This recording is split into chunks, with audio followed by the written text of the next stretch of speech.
The tables that had emptied during the fight refilled quickly. No one had given more than a passing glance to the dead men as they were removed. The level of shouted laughter and raucous talk had never decreased. The half-naked courtesan briefly considered the breadth of Conan's shoulder with lust-filled eyes, then passed on from his grim face.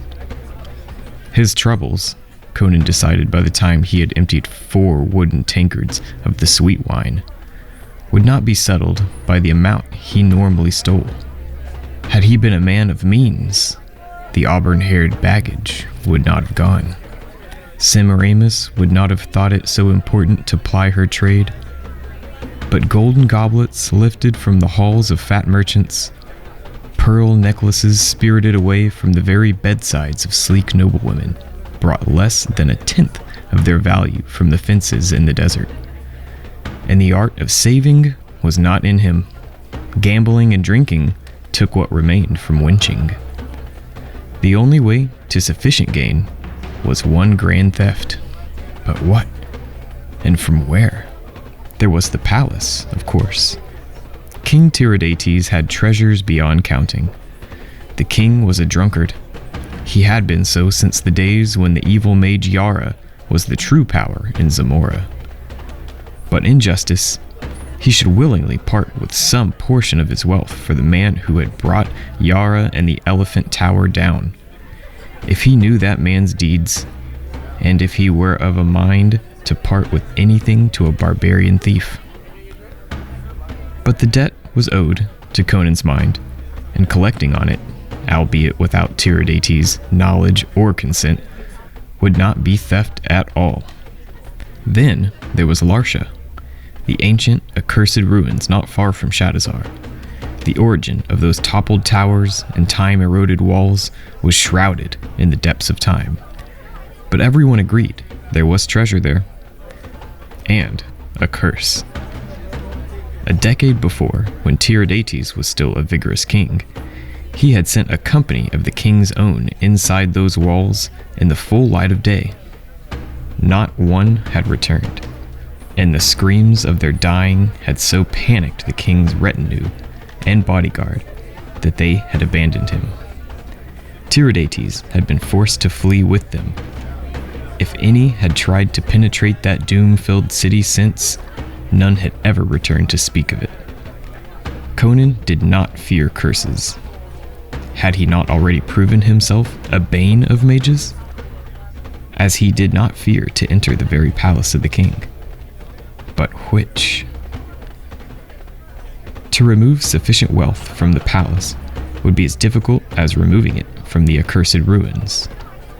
Which would give him the most for his labors? He became aware of eyes on him and looked up.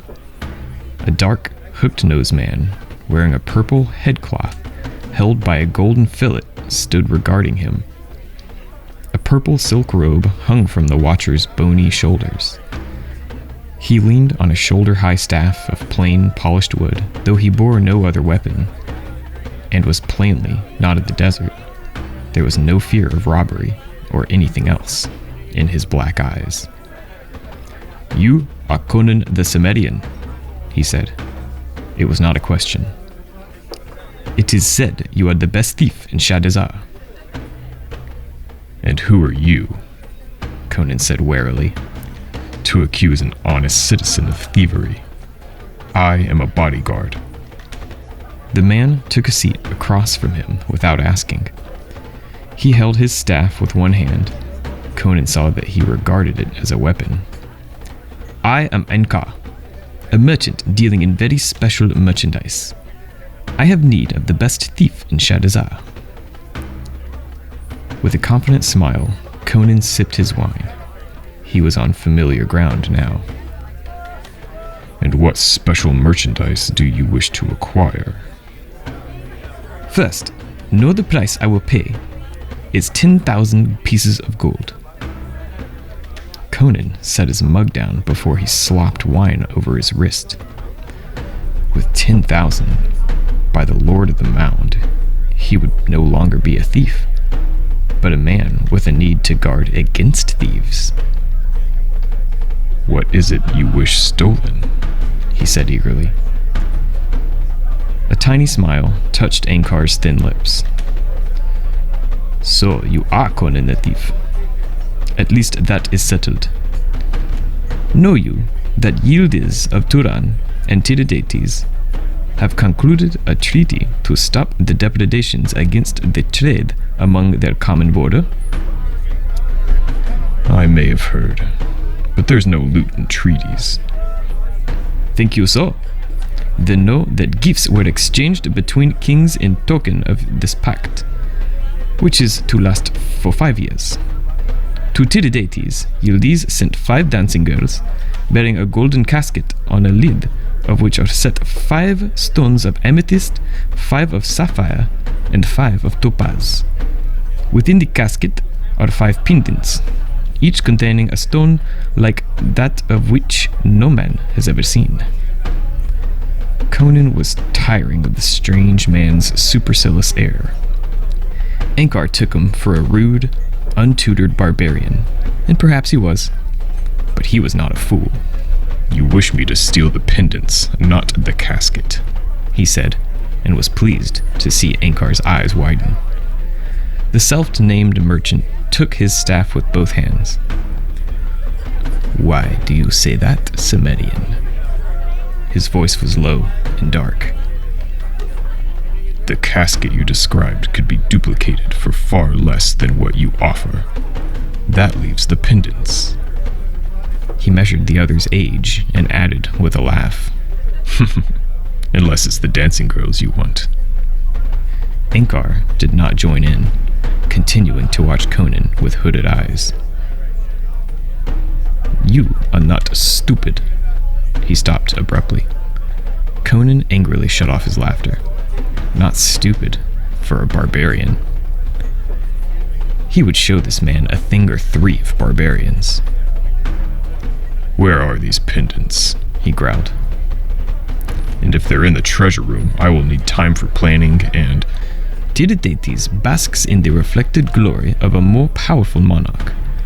The casket shows that Yildiz has concluded a treaty with him. It is displayed in the antechamber before his throne room, so that all who approach him may see." "I will still need time," Conan said. 10 days for preparations." "Impossible. Make fewer preparations. 3 days. "Fewer preparations, and you'll never see those pendants. And my head will decorate a pike above the west gate. 8 days. Ankar touched the tip of his tongue to thin lips. For the first time, he appeared uncertain. His eyes clouded, as if he had lost himself in thoughts. 4 days. Not a moment more." 5 days, Conan insisted. "A moment less, and Tiridates will keep his pendants." Ankar's eyes diminished again. 5 days, he said finally. Done. Conan suppressed a grin. He meant to have those pendants in his hand that very night. But had he told this Ankar that, when he put the pendants in the man's hands, Ankar would think it nothing out of the ordinary. By negotiating for 10 days and settling for 5 as the absolute minimum, he would be thought a miracle worker when he produced the pendants on the next morn. He had seen each reaction from men before. "There was mention of 10,000 gold pieces, Ankar." The swarthy man produced a purse beneath his robe and slid it halfway across the table. 20 now, 100 more when you tell me your plan. The balance when you hand me the pendants. "A small part beforehand for payment of 10,000, Conan grumbled. But inside, he was not displeased at all. The 20 alone equaled his largest commission before this, and the rest would be in hand on the morrow. He reached for the purse. Of a sudden, Ankar's hand darted to cover his atop the gold-filled pouch, and he started. The man's hand was as cold as a corpse's. "Hear me, Conan of Samaria," the dark man hissed. "If you betray me in this, You will pray long your head did, in truth, adorn a pike. Conan tore his hand free from the other's bony grip. He had to restrain himself from working the hand, for those icy fingers had seemed to drain the warmth from his own. I have agreed to this thing, he said hotly. I am not so civilized as to break the honor of my word. For a moment, he thought the hook-nosed man was going to sneer, and knew that if he did, he would rip the man's throat out. Ankar contented himself with a sniff and a nod, though. See that you remember your honor, Cimmerian. He rose and glided away before Conan could loose a retort. Long after the dark man was gone, the muscular youth sat scowling. It would serve the fool right if he kept the pendants, once they were in his hand. But he had given his word. Still, the decision as to where to gain his wealth had been settled. He upended the pouch, spilling thick, milled-edged roundels of gold, stamped with Tiridates' head, into his palm, and his black mood was whisked away. Amuletes! He roared. Wine for everyone! There would be time enough for frugality when he had the 10,000. The man who called himself Ankar strode out of the desert, trailed to the very end of the twisting, odoriferous streets by human jackals. They, sensing something of the true nature of the man, never screwed their courage tight enough to come near him. He, in turn, spared them not a glance, for he could bend men's minds with his eye, drain the life from them with a touch of his hand. His true name was Imep Aton, and many who knew him shuddered when they said it. At the house he had rented in Hafira, one of the better sections of Shadizar, the door was opened by a heavily muscled Shemite, as large as Conan, with a sword on his hip. A trader in rare gems, for as such he was known among the nobles of the city, needed a bodyguard. The Shemite cowered away from the bony necromancer, hastening to close and bolt the door behind him. Imep Aton hurried into the house, then down into the basement and the chambers beneath. He had chosen the house for those deep buried rooms. Some works were best done in the bowels of the earth, where no ray of sun ever found its way. In the anteroom to his private chamber, 2 lush young girls of 16 summers fell on their knees at his entrance. They were naked, but for golden chains at their wrist and ankle, waist and neck, and their big round eyes shone with lust and worshipful adoration. His will was theirs, the fulfillment of his slightest whim their greatest desire of their miserable lives. The spells that kept them so killed in a year or two, and that he found a pity, for it necessitated the constant acquisition of new subjects. The girls groveled on their faces. He paused before passing into his inner chamber to lay his staff before the door.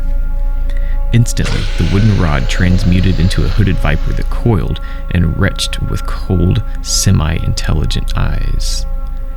Imep Aton had no fear of human intruders while his faithful Myrmidian watched. The inner room was barren for a mage's work chamber.